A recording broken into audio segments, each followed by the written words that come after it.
You will kneel before the Duke of Ashcombe and confess your disgrace before this household, or you will leave this house with nothing but the clothes upon your back." The words fell across the ballroom of Ashcombe Hall like a blade laid upon a table. Lady Euphemia Blackmere stood beneath the glow of the chandeliers, one gloved hand resting upon the arm of her husband's chair, her expression arranged into the careful sorrow of a woman pretending to defend honor. Around her, guests who had come for an evening of music and polite conversation turned their faces toward the young woman standing alone beside the marble fireplace. Lady Aurelia Valencrest did not move. She had expected anger. She had expected whispers. She had even expected cruelty. But she had not expected the entire room to enjoy it. A few gentlemen lowered their eyes with false discomfort. Several ladies covered small smiles behind their fans. The laughter was quiet, refined, and therefore more painful than a shout. At the center of the room stood the Duke of Ashcombe, the man Aurelia's family claimed she had insulted. He had arrived only an hour earlier, carrying the weight of an old title and a reputation that made servants straighten their backs whenever his name was spoken. Her family had arranged everything perfectly: the accusation, the witnesses, the demand for apology, even the location. They had chosen the ballroom because it was the one room in Ashcombe Hall where humiliation could never remain private. Lady Euphemia stepped closer. "Your father trusted you with this family name, Aurelia. Your late mother would be ashamed to see how you repay that trust." Aurelia felt the cold marble beneath her shoes and remembered every winter morning when she had walked through the same halls carrying letters for her father because he was too occupied with estate accounts to notice his daughter standing beside him. She remembered the years after her mother's death. She remembered being useful but never cherished. And she remembered the day her stepmother had discovered that Aurelia had found something hidden inside her father's locked study. A paper, a name, a truth someone had spent years trying to bury. The Duke watched her carefully. The room waited for her to break. Instead, Aurelia lifted her chin. She had not yet spoken when the Duke of Ashcombe moved forward. "No apology will be required from Lady Aurelia this evening." The ballroom fell silent. Not a polite silence, a true silence. The kind that came when every person present realized the story they had been told might not be the whole story. Lady Euphemia turned sharply. "Your Grace, I assure you." The Duke raised one hand. His voice remained calm. "I said no apology will be required from her." The servants near the doorway looked down quickly. The musicians stopped pretending to adjust their instruments. The guests who had prepared themselves to witness a young woman's defeat suddenly found themselves uncertain of their own judgment, because they did not know what none of them in that room knew. The Duke of Ashcombe had already discovered that the accusation against Aurelia had been built upon a lie, and behind that lie was a secret large enough to shake an entire family. Before continuing, tell us where you are listening from today. If you enjoy stories of forgotten voices, hidden truths, and justice finally restored, consider subscribing to the channel and turning on notifications so you never miss the next tale. Your support helps bring more stories of courage and dignity to life. Now let us return to the beginning of Aurelia Valencrest's journey. 3 years earlier, Aurelia had lived at Valencrest Manor, a respectable but fading estate, surrounded by wet fields and narrow country roads. The house had once carried warmth. After her mother's death, it carried only rules. Her father, Lord Edmund Valencrest, had become a quieter man after losing his wife. Some believed grief had made him weak. Others believed he simply preferred peace over confrontation. Aurelia learned the difference between those two things. Her father was not cruel, but he allowed cruel people to speak louder than he did. That was the beginning of her suffering. Lady Euphemia arrived at Valencrest Manor during the second winter after Lady Valencrest's passing. She came with elegant dresses, perfect manners, and a talent for making every kindness appear like a debt. She often spoke of family reputation. She often spoke of tradition. She often spoke of the importance of protecting the future. But the future she protected never seemed to include Aurelia. Aurelia was 24 years old, an age that society considered dangerously close to being forgotten. She was not a young debutante waiting for her first invitation. She was not a wealthy heiress with powerful relatives arranging her path. She was a daughter whose inheritance depended upon the goodwill of men. That was the quiet cruelty of her world. A woman could manage a household flawlessly, understand accounts, comfort the sick, and preserve a family through difficult years, yet still be told that her value depended upon the decision of someone else. Aurelia had spent most of her life proving herself useful. She managed household expenses when her father's health weakened. She organized supplies during harsh winters. She remembered the names of every servant who had worked at Valencrest Manor longer than 10 years. The servants trusted her because she saw them as people. Lady Euphemia disliked that. Kindness towards servants, she believed, encouraged familiarity, and familiarity made people difficult to control. The first time Aurelia understood her stepmother's true ambition was during a dinner held in the dining room at Valencrest Manor. The table was covered with silver trays, fine crystal imported preserves, and delicate pastries that had arrived from London earlier that day. Lady Euphemia spoke casually while the family ate. A woman without a husband must understand her position. A household cannot remain divided forever. Aurelia looked up. I have never attempted to divide this household. No. Lady Euphemia smiled. You have simply failed to accept that it no longer belongs to you. Lord Edmund had remained silent throughout the exchange. That silence hurt more than the words. It was not the first time. It would not be the last. Aurelia later learned that Lady Euphemia had been encouraging her father to revise parts of the family arrangements. The estate was heavily tied to tradition, and certain decisions required careful legal handling. But money had become the true subject of every conversation. The Valencrest lands were not as wealthy as they once had been. Several farms required repairs. The family owed obligations to suppliers. Maintaining the appearance of prosperity had become almost as important as possessing it. Lady Euphemia wanted control. Control of the estate, control of the accounts, control of every letter entering and leaving the house, and above all, control of Aurelia's future. Because Aurelia possessed something Lady Euphemia could not easily replace. Knowledge. For years, Aurelia had helped her father with estate papers. She knew which tenants paid on time. She knew which accounts did not match. She knew which decisions had been made before her mother's death. She knew that some papers in her father's study did not belong with the others. The discovery had happened by accident. One evening, while searching for a document her father needed, Aurelia found a small wooden box hidden behind several old account books. The box was locked, but beside it was a torn piece of paper. Only a few words remained visible. The remainder of the original agreement is held separately by solicitor. Aurelia had barely finished reading before footsteps sounded in the corridor. She returned the paper exactly where she found it. When Lady Euphemia entered the room moments later, she looked directly at the locked box. And then she looked at Aurelia. That was when Aurelia understood. The box was not merely hidden, it was guarded. After that evening, everything changed. Letters that once arrived at breakfast began disappearing. Invitations from distant relatives stopped reaching her. A friend from London who had once written regularly suddenly became silent. Aurelia did not accuse anyone. She watched. She waited. For the first time in her life, she began keeping her own records. Not because she wanted revenge, because she needed the truth. The first time she had ever secretly copied a document, her hands had trembled so badly that she had nearly spilled the ink across the page. But she finished. And that small act became the beginning of something she had never imagined. Aurelia Valencrest was learning that survival required more than patience. It required courage. The final blow came after her father's death. The house entered mourning. The curtains were drawn. The fireplaces burned low. The servants moved quietly through halls that suddenly felt unfamiliar. Aurelia expected grief. She did not expect exile. On the third evening after the funeral, Lady Euphemia called the household together. She announced that Aurelia had committed a serious offence against the Duke of Ashcombe. She claimed Aurelia had written insulting letters. She claimed Aurelia had attempted to damage the Duke's reputation. She claimed the evidence was undeniable. Aurelia knew none of it was true. But before she could defend herself, her father's former solicitor had already been dismissed from the matter. Her own letters had vanished, and every person who might have supported her had been carefully separated from her. The next morning she was ordered to leave through the servants' entrance.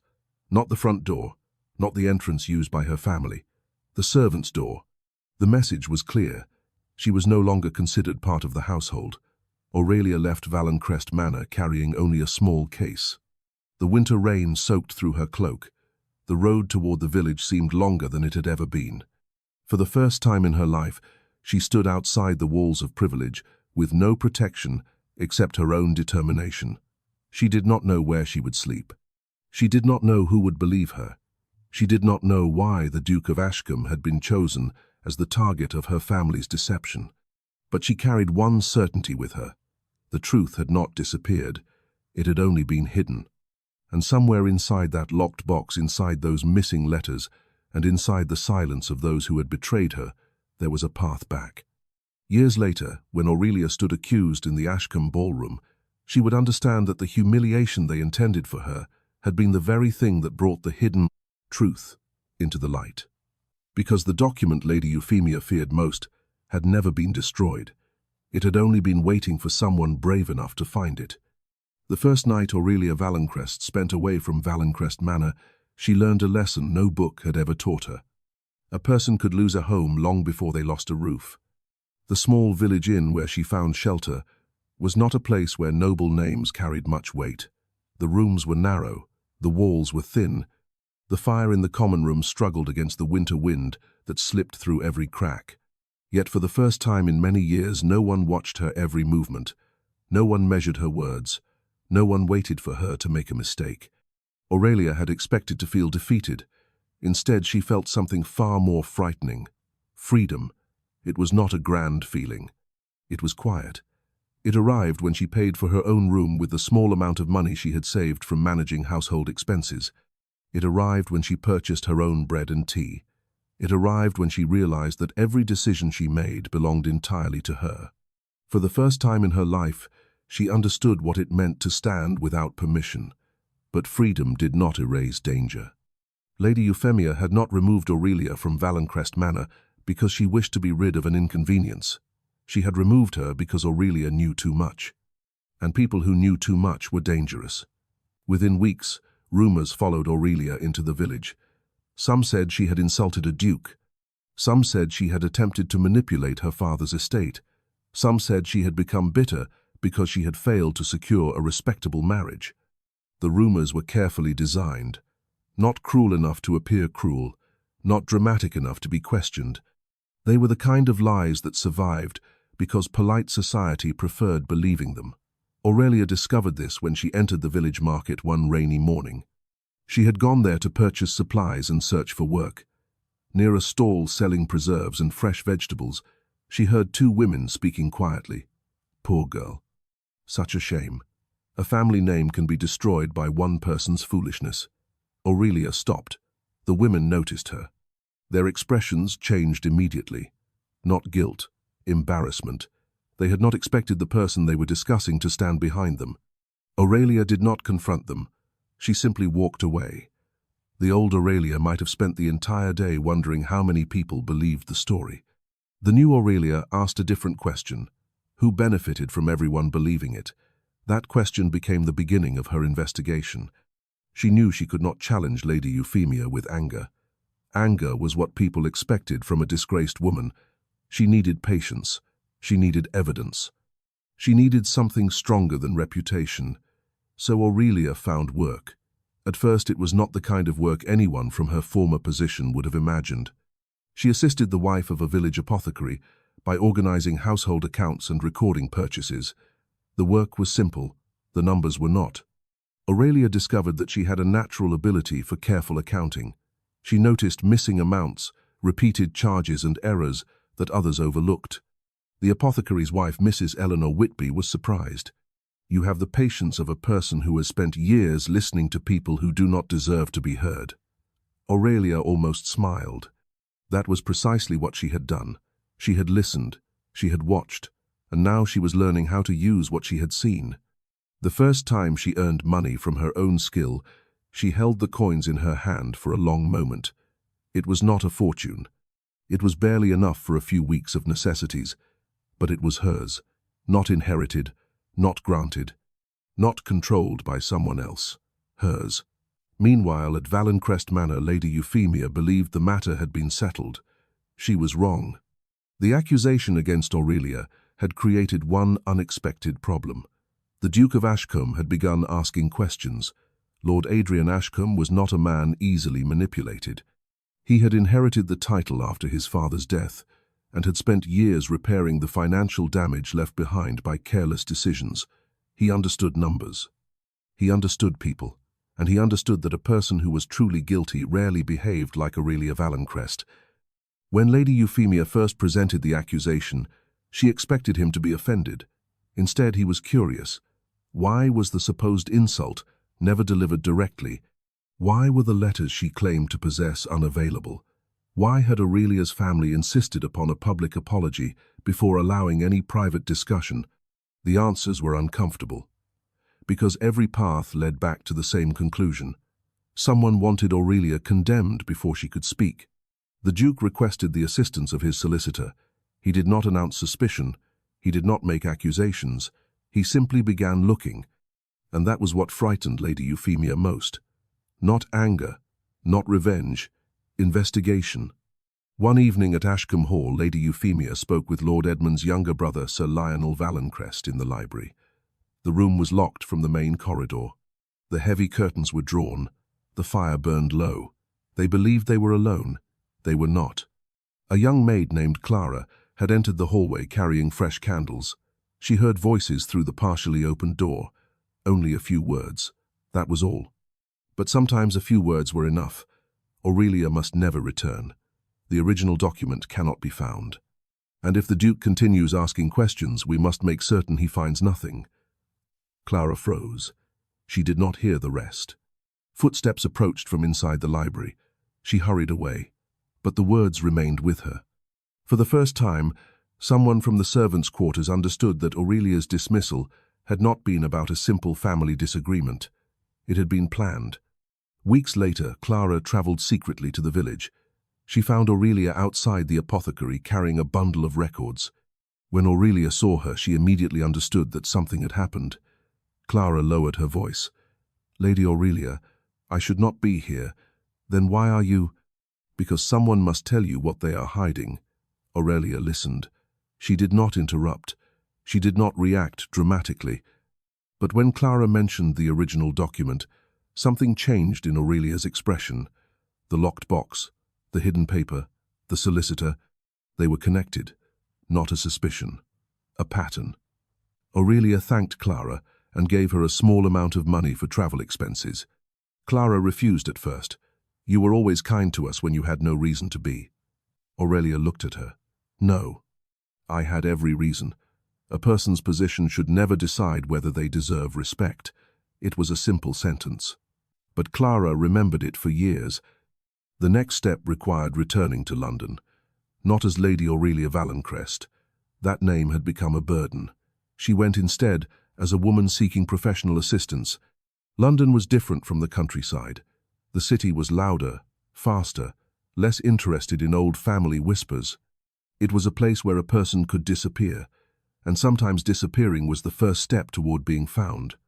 Aurelia rented a modest room above a small household goods shop. During the day, she continued accounting work. At night, she studied every note she had collected. Names, dates, amounts, connections. She discovered something strange. The family estate had lost money in several places, but not enough to explain the desperation surrounding her removal. The missing money was not the true danger. The inheritance was. Her mother's original marriage settlement had included provisions that Lady Euphemia had no right to alter. If the hidden document still existed, Aurelia's position would be very different. But finding the document was not enough. She needed proof that it had been concealed. And proof required someone willing to speak. Someone who had been there.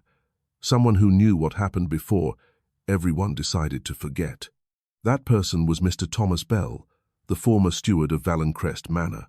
Aurelia had not seen him since leaving home.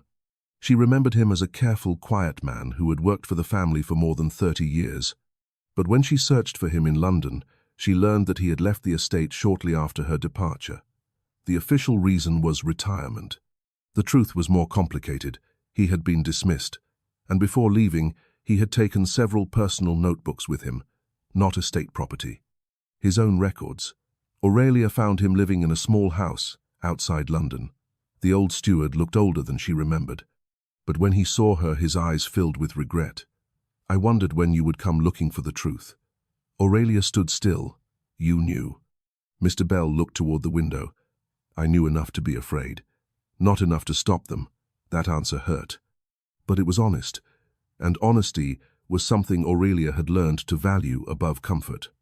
The old steward revealed that after her mother's death, several documents had been moved from the family archive. He had questioned it. Lord Edmund had told him not to interfere. Lady Euphemia had told him that some matters were above a servant's understanding, but Mr. Bell had kept notes, because he suspected one day someone would need them. Aurelia looked at the worn notebook in his hands. The evidence she needed was close. Closer than she had ever been. But before Mr. Bell could reveal everything, a letter arrived. Not from Valencrest Manor, from Ashcombe Hall. The Duke's solicitor had requested a private meeting with Lady Aurelia Valencrest. The message contained only one sentence. "The Duke believes you were wronged, but he requires your assistance to prove it." Aurelia read the words twice. The man her family had accused her of insulting was now the first person of influence who believed her, but helping him carried a risk. If Lady Euphemia discovered that Aurelia had joined forces with the Duke, she would know the truth was approaching, and she would not remain silent. Aurelia folded the letter carefully. The first time in her life she was no longer running from the people who had harmed her. She was walking toward them. But she did not yet know that Lady Euphemia had already prepared her next move. And this time she intended to destroy Aurelia's name completely before the truth could reach the world. The meeting at Ashcombe Hall took place on a grey afternoon, when the rain had covered London in a veil of silver mist. Aurelia arrived, not through the grand entrance reserved for guests attending formal gatherings, but through a smaller side entrance used by those who came for private business. She noticed the difference immediately. 3 years earlier she had entered houses like Ashcombe Hall as a person whose presence was expected. Now she entered as someone whose presence had to be justified. The distinction was painful, but it was also instructive. She was no longer protected by a family name. She had only her judgment. The Duke of Ashcombe received her in his library. The room was exactly the kind of place where secrets survived. Shelves of old books lined the walls. A locked cabinet stood near the desk. Papers rested in careful stacks, each one placed with deliberate order. Aurelia understood why. Truth was rarely hidden in dramatic places. Most often it was hidden among ordinary documents that powerful people hoped no one would examine. The Duke rose when she entered. "Lady Aurelia." His tone was respectful, not pitying, not suspicious, respectful. That alone surprised her. She had spent months being treated as if her existence was an inconvenience. She had forgotten what simple courtesy felt like. "Your Grace." They stood for a moment in silence. Then the Duke spoke. "I owe you an apology." Aurelia looked at him carefully. "An apology?" "Yes." His expression remained serious. "I allowed myself to believe the accusation before seeking the truth. I permitted your family to place you before society as a person to be judged rather than a person to be heard." The words unsettled her. Not because they were unkind, because they were rare. A powerful man admitting fault was something society seldom witnessed. Aurelia lowered her eyes briefly. "Many people would have done the same. That does not make it correct." The Duke nodded. "No, it does not." For a moment neither spoke. The silence was not uncomfortable. It was the silence of two people who understood that honesty sometimes required more courage than anger. Then the Duke placed a document on the desk. "This is the letter your family claimed you wrote." Aurelia approached. Her eyes moved over the page. She recognized the handwriting immediately. Not hers. The imitation was skilled, but not perfect. A person who knew her well might notice. A person who wanted to believe the accusation would not. "Someone copied my hand." The Duke nodded, and they made one mistake. He pointed toward the bottom of the page. The signature. Aurelia studied it. The final stroke of the letter A was too sharp. Her mother had taught her that when writing her name, she always curved the ending gently. A tiny detail, a meaningless detail to most people. But it was enough. Forgery often failed not through grand errors, through small truths. The Duke continued. My solicitor also discovered that several letters sent to me before this incident never reached Ashcombe Hall. Aurelia looked up. The same thing happened to my correspondence. The two facts settled between them. Not coincidence, a plan. The Duke walked toward the window. Lady Euphemia wanted this matter resolved publicly because she needed the room to believe her before anyone examined the evidence. Aurelia understood. A reputation was easier to destroy before the accused had a chance to speak. She had experienced it herself. What does she want? The Duke turned. The answer is not only your silence. He paused. She wants control of Valencrest.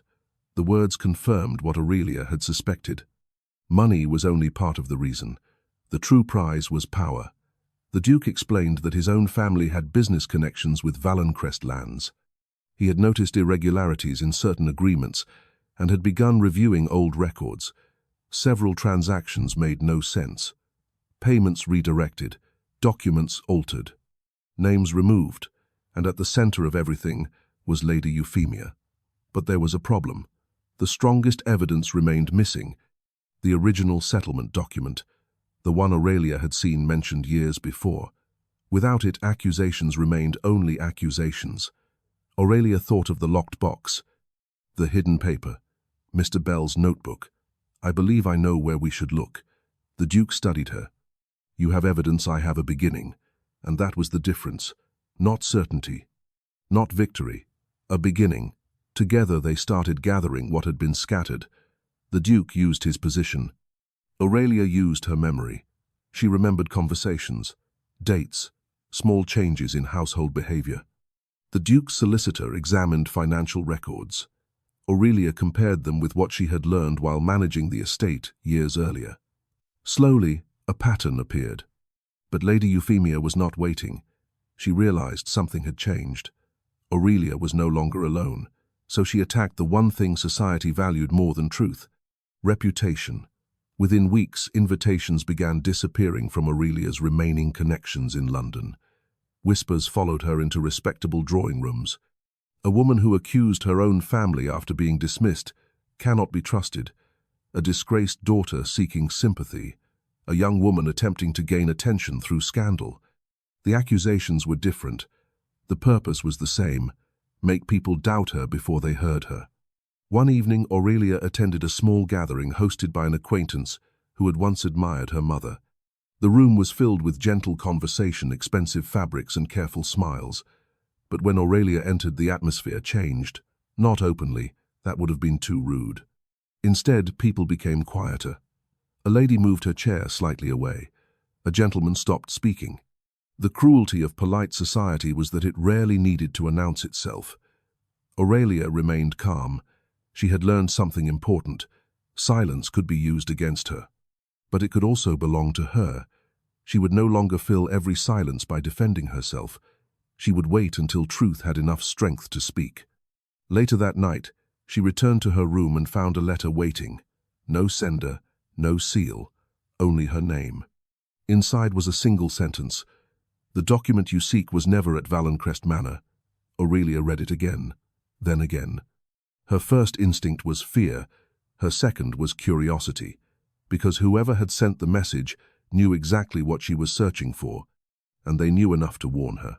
The following morning, she showed the letter to the Duke. He studied it carefully. "This changes nothing." Aurelia looked surprised. "Nothing." The Duke placed the paper down. "It changes what we suspect." But suspicion is not proof. He was right. They could not chase every shadow. They needed facts. That same afternoon, Mr. Bell arrived unexpectedly. His expression told Aurelia something had happened. The old steward carried his notebook. But beneath his arm was something else. A small leather folder. "I found this among my late wife's belongings." Aurelia stared. "Why would your wife have it?" Mr. Bell hesitated. "Because she worked in the household nursery when your mother was alive." The room became still. "Your mother asked her to keep something safe." Aurelia's breath caught. Something. Mr. Bell slowly opened the folder. Inside were several pages, old, carefully preserved, and one line at the top immediately captured Aurelia's attention. A statement concerning Lady Aurelia Valencrest's inheritance. For years, everyone had told her she was powerless. For years, she had believed the truth had been taken away. But now, sitting in a quiet London room, she saw the first undeniable sign that her mother had prepared for this possibility. Her mother had not left her helpless. She had left her a path. However, before Aurelia could examine the pages fully, a servant arrived with urgent news from Ashcombe Hall. The Duke's public dinner had been announced. The same dinner where Lady Euphemia intended to reveal new accusations against Aurelia before the highest circles of society. The room where they planned to destroy her name would soon become the room where everything changed. But Aurelia still did not know one thing.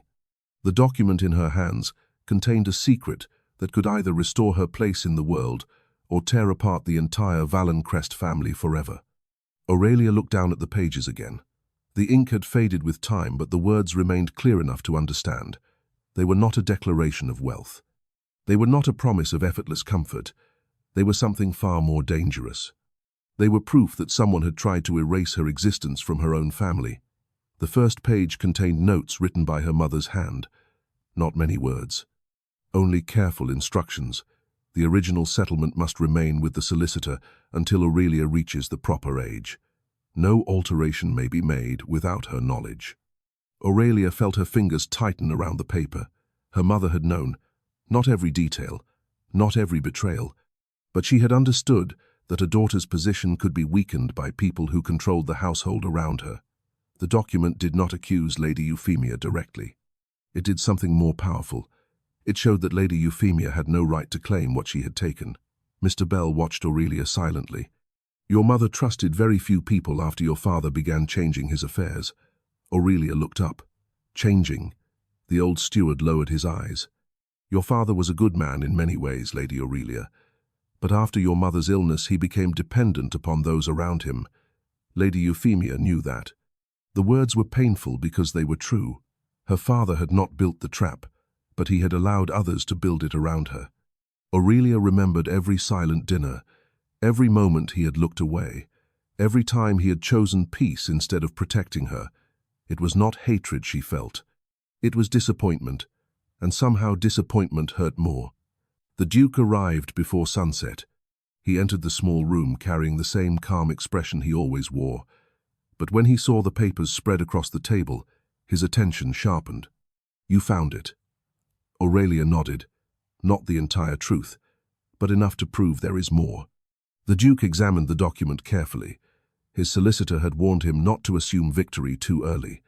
Old papers could be challenged. Memories could be questioned. Reputations could be attacked. But this was different. This was a thread. And once a thread was found, the entire fabric could begin to unravel. Then we must be careful, he said. Aurelia looked at him. Careful, Lady Euphemia expects you to appear desperate. She expects anger. She expects accusations without evidence. His gaze moved from the papers back to her. We will give her something she does not expect. The truth presented calmly. That evening, the invitation to Ashcombe Hall arrived. The formal dinner would take place in 3 days. Lady Euphemia had arranged it as a stage. The guests would include members of influential families, several old acquaintances of the Valencrests, and people whose opinions could determine whether Aurelia was welcomed or rejected by society. She believed the gathering would end with Aurelia's final humiliation. She did not know Aurelia would arrive carrying the one thing she had spent years trying to bury. The days before the dinner were spent preparing. Not dramatically, not with secret meetings in dark corners. Aurelia did what she had learned to do. She worked. She compared the document with the financial records. She checked dates. She studied signatures. She searched for the small details that connected one wrongdoing to another. The first time in her life, she was not studying to please her father. She was studying to protect herself, and that changed everything. On the morning before the dinner, another message arrived, this time from Valencrest Manor. It was short. Lady Euphemia requests your presence before the Ashcombe gathering. She wishes to resolve this family matter privately. Aurelia read the letter and almost smiled. Privately. The same woman who had dragged her humiliation into a ballroom now wanted privacy. She handed the letter to the Duke. Will you go? Aurelia looked toward the window. Outside, the winter rain fell against the glass. Months earlier she would have feared such a meeting. Now she saw it differently. Yes, but not because she hopes to convince her. The Duke waited. Aurelia folded the letter. Because I want her to know that I am no longer the woman she sent away. The meeting took place in a private sitting room at a London residence belonging to one of Lady Euphemia's acquaintances. It was not Valencrest Manor. That was intentional. Lady Euphemia no longer trusted Aurelia inside the old house. When Aurelia entered, she found her stepmother seated near the fire, dressed in dark velvet, and wearing the expression of someone who believed she still controlled the room. For a moment neither spoke. Then Lady Euphemia smiled. "You look different." Aurelia remained standing. "So do you." The older woman's smile faded slightly. "You have mistaken independence for victory." Aurelia said nothing. Lady Euphemia continued, "The world is not kind to women who stand alone. You may have found temporary support, but society remembers scandal longer than it remembers truth." Aurelia looked at her. "And yet you are afraid." The room became still. Lady Euphemia's expression changed. Afraid of what Aurelia did not answer immediately. She had learned that silence could reveal more than accusation. Finally, she said, "Of the possibility that someone will finally listen." For the first time, Lady Euphemia looked uncertain. Only for a moment. But Aurelia saw it. And she understood. The woman who had controlled her life for years was not powerful because she possessed the truth. She was powerful because everyone else had been too afraid to search for it. When Aurelia left the room, she did not feel victorious. Not yet. The battle had not reached the place where it mattered. The ballroom. The same room where they had expected her to lower her head. The same room where they believed a title could silence a woman without one.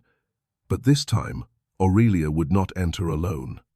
And Lady Euphemia still did not know that the very people she had ignored for years were about to become the witnesses who would bring her downfall. The morning of the Ashcombe dinner arrived beneath a sky heavy with winter clouds. Aurelia stood before the small mirror in her rented room and adjusted the simple dress she had chosen. It was not the finest gown she had ever worn. It had no Parisian silk, no pearls, no embroidered details that announced wealth before a person spoke. But it was clean. It was hers. And for the first time in her life, Aurelia understood that dignity did not come from what a person wore. It came from whether they could stand beneath another person's judgment and remain unchanged. The carriage that carried her toward Ashcombe Hall passed through streets shining with rain. London moved around her with its usual urgency. Merchants opened their shops. Workers hurried beneath umbrellas. Gentlemen stepped from carriages into warm buildings. The world continued. It had continued even when she lost her home. It had continued even when her name was whispered with suspicion. And now it continued as she prepared to reclaim that name. When she arrived at Ashcombe Hall, she noticed something immediately. The same entrance, the same polished floor, the same servants standing near the doors. But the atmosphere had changed. 3 years earlier, she had entered as a daughter of Valencrest. Then she had left through the servants' entrance carrying a small case. Tonight she returned as a woman who had built something of her own. Not wealth, not influence, something stronger. Certainty. The servants greeted her with careful respect. Among them was Clara, the young maid who had once risked everything to tell her the truth. Their eyes met briefly. Clara gave the smallest nod. Aurelia understood. The first witnesses were already present. Inside the ballroom, conversation flowed beneath the light of chandeliers. The room was filled with the very people who had watched her humiliation. Some recognized her immediately, others pretended not to. Lady Euphemia stood near the center of the room beside Sir Lionel Valencrest.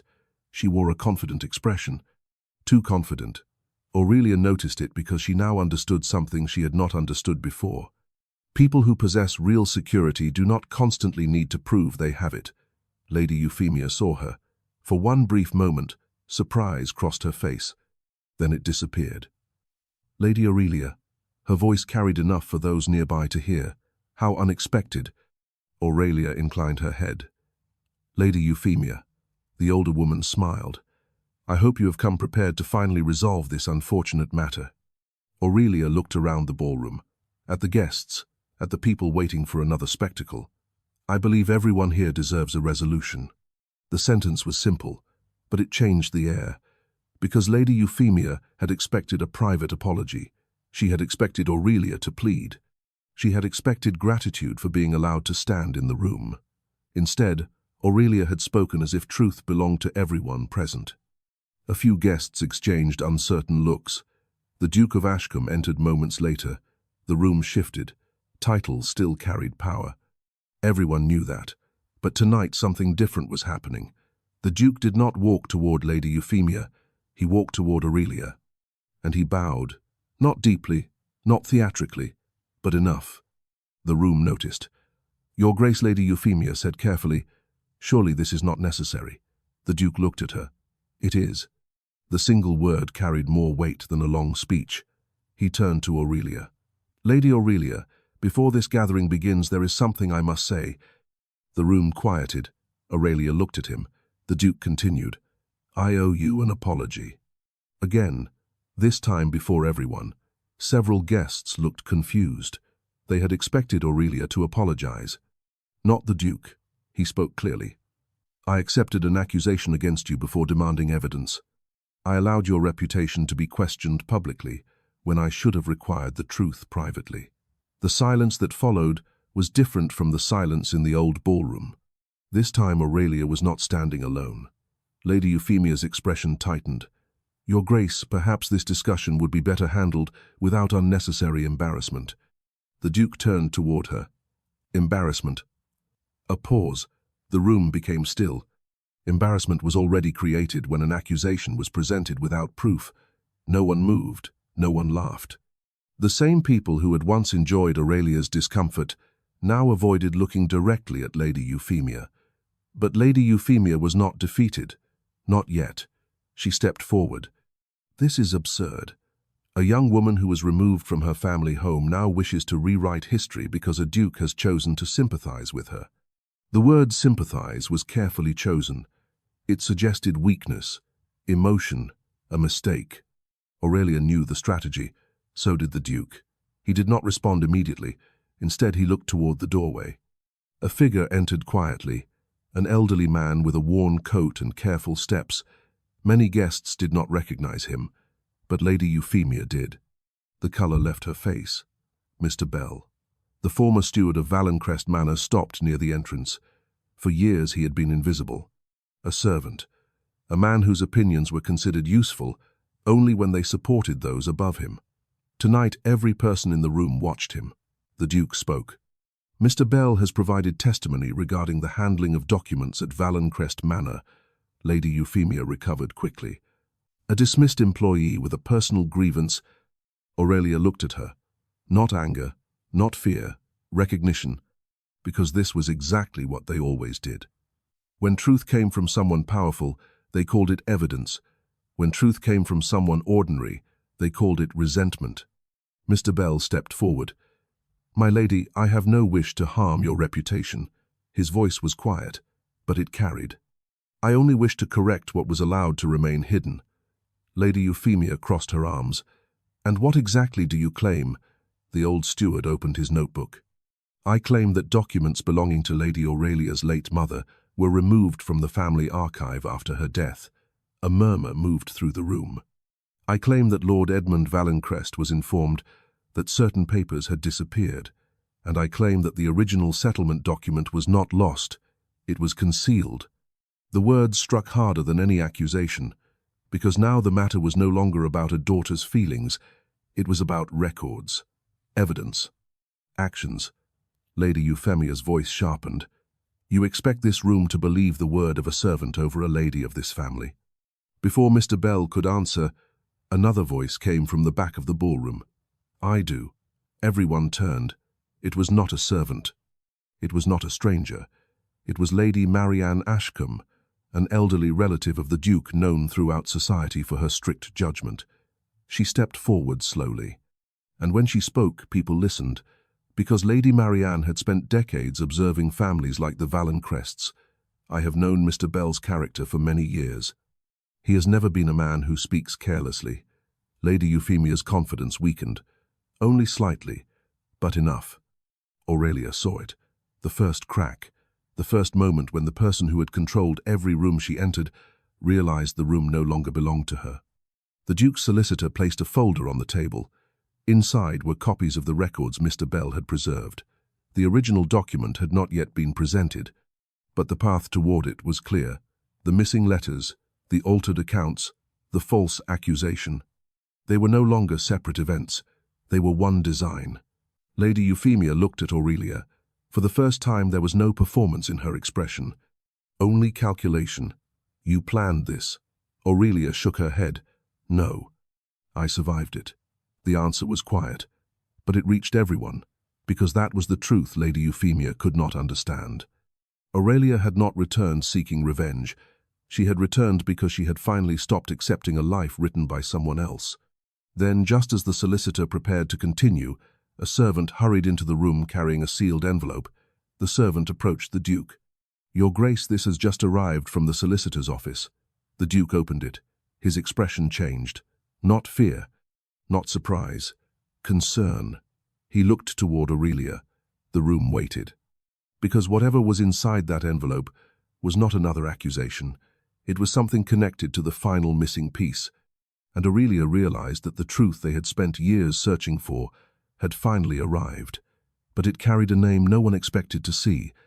The Duke unfolded the letter carefully. For several seconds he said nothing. The guests watched his face, searching for an answer before he spoke. Lady Euphemia stood perfectly still, but Aurelia noticed the small movement of her hand tightening around her glove. Fear had finally entered the room. The Duke looked at Aurelia. "The letter is from the solicitor who handled your mother's affairs." Aurelia felt the room disappear around her. Her mother. A person who had been gone for years. A person whose voice she could no longer hear except through memories. The Duke continued. "The original settlement document was never destroyed. It was transferred for safekeeping shortly before your mother's final illness." A murmur spread through the ballroom. Lady Euphemia stepped forward. "That is impossible." The Duke turned toward her. "No." His voice remained calm. "It is inconvenient." The distinction was clear. Lady Euphemia had spent years calling the truth impossible because it benefited her. But now the truth had arrived, with a seal, a record, and witnesses. The solicitor's letter explained that the document had been placed under the protection of another legal office after concerns were raised about changes being made to the Valencrest estate. Records. And the person who requested that protection was not Aurelia's father, it was her mother. Aurelia closed her eyes briefly. Her mother had known there was danger. She had prepared for a day when her daughter might need protection from the very people who claimed to protect her. The Duke handed the letter to his solicitor. The remaining documents confirmed that Lady Aurelia retained rights connected to the settlement and that the removal of those papers was unauthorized. No one laughed. No one whispered. The same ballroom that had once watched Aurelia's humiliation now witnessed Lady Euphemia's silence. Sir Lionel Valencrest looked away. The guests who had once accepted every rumor now searched for ways to avoid being connected to them. Lady Euphemia looked at Aurelia. For the first time she did not see a powerless young woman. She saw someone who had survived her. "You think this changes everything?" Her voice was lower now. Aurelia looked at her. "No, it changes what was always true." The answer was not angry. That made it stronger. The Duke stepped forward. "Lady Euphemia Blackmere, these matters will be reviewed through the proper channels. Any property or records taken without right must be returned." The consequences did not arrive as a dramatic punishment. They arrived quietly, the way real consequences often did. Invitations that once came without question stopped arriving. Families who had welcomed Lady Euphemia into their homes became distant. People who had admired her confidence began remembering her cruelty. The doors that had always opened for her slowly began to close. Aurelia watched it happen without satisfaction. She had wanted justice, not destruction. Later that evening, she walked alone into the Ashcombe Gardens. The winter air remained cold, but the garden was peaceful. For years, cold had meant rejection. Tonight it felt different. It was simply weather. The Duke found her there. "You should be celebrating." Aurelia looked toward the dark paths between the trees. "I thought I would feel different. And do you?" She considered the question. "I feel relieved. That is enough." The Duke smiled slightly. "You have changed." Aurelia looked at him. "No." She paused. I have become who I was before everyone told me who I should be. The Duke did not answer. He did not need to. Some truths did not require agreement. They simply needed to be spoken. Months later, Aurelia returned to Valencrest Manor, not as someone seeking permission to enter, as someone who belonged there. The halls were the same, the portraits were the same, the rooms were the same. But she was not. She rebuilt parts of the estate carefully. She managed accounts openly. She created opportunities for others who had once been ignored, remembering the servants and workers who had carried the weight of the household while receiving little recognition. The small wooden box that had started everything remained in her study, not as a symbol of pain, as a reminder. A reminder that even the strongest walls could hide the truth, but they could not erase it forever. And every winter evening when the fire burned warmly against the cold outside, Aurelia remembered the night her family had ordered her to apologize to a duke. They had believed they were sending her toward humiliation. They had not known the Duke would be the first person to apologize to her. Because dignity was not something another person could grant. It was something a person carried until the world finally learned to recognize it.